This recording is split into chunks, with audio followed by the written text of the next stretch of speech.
And we're back to learning Gimp here, day 77. Let me show you how you can change the text color. So we use the text tool to use the shortcut for it. Left click on your canvas, then type something in. And if you want to adjust it, simply reactivate the text tool right here. You see a color swatch option. And this is in principle just a swatch for the foreground color. You can see that even if I switch the colors, the color down here also gets changed. So that's the foreground color. You also have a color option right here. When you left click on your text, you make that red, but it doesn't change the text. So the text that you've created can only be changed when you select it up front.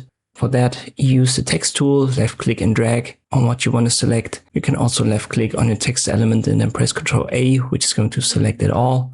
But in principle, we can select a single letter and give that a different color here than the other ones.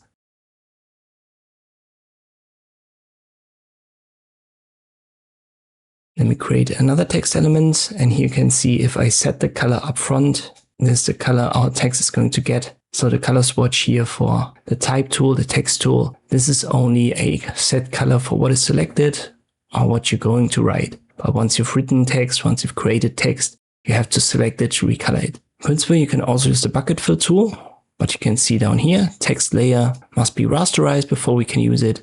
So go to layer, rasterize. And now you can click on these letters one by one.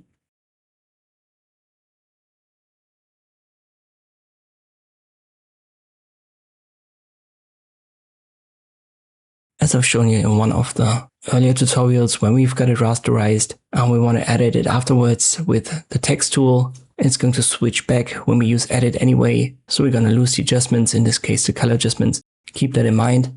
So if you want to use the bucket fill tool to recolor your text, you have to rasterize it up front. Therefore, make sure that your text is set the way that you want it before you rasterize it, because afterwards it's not editable.